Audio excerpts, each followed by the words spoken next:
তো বন্ধুরা, রামায়ণের ট্রেলার দেখে আমার পুরো মাথা নষ্ট। ইয়াসকে যেভাবে প্রেজেন্ট করা হয়েছে ভাই অসাধারণ, কিন্তু একটা জায়গায় এসে আমি পুরো থমকে গেছি।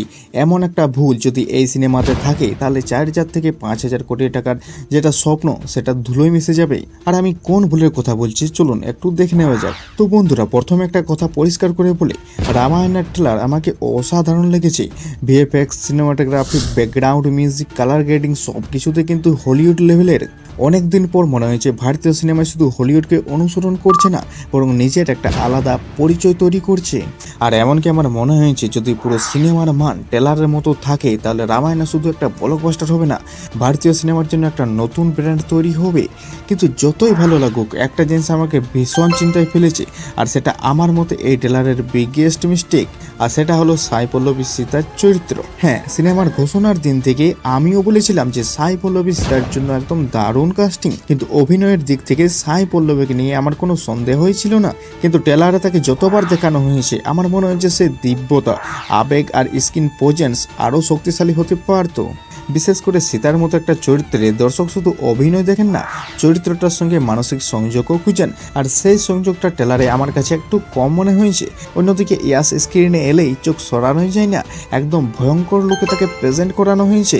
আর রণবীর কাপুরকে দেখলে সত্যিই শান্ত, কোমল আর ঐশ্বর্যকে একটা অনুভূতি আসে। রবি দুবে আর কুনাল কাপুর তাদেরও খুব ভালো লেগেছে, কিন্তু সাই পল্লবীর দৃশ্যগুলো আমার কাছে সেরকম কিছু প্রভাব ফেলতে পারেনি।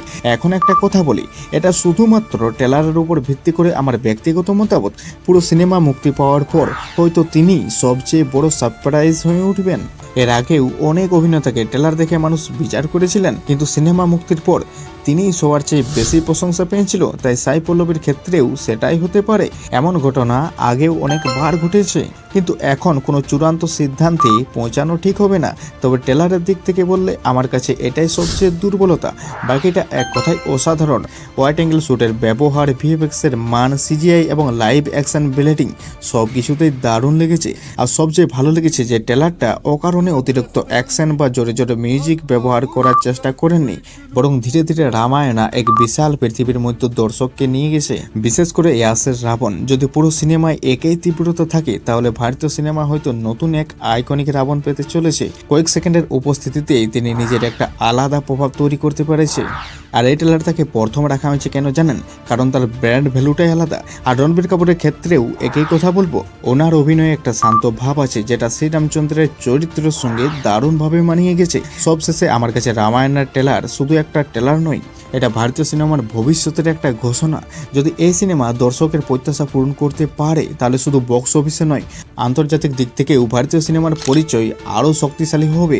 আর ট্রেলারের এই কোয়ালিটি যেন পুরো সিনেমাতেই বজায় থাকে, তাহলে হয়তো ভারতীয় সিনেমা বিশ্বমঞ্চে এক নতুন ইতিহাস লিখবে।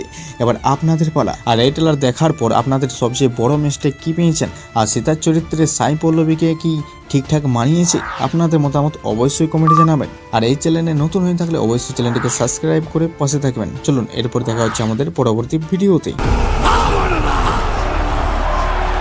यदि मेरा अंत भी हो जाए, जो आपने मुझे विवाह के समय दिया था,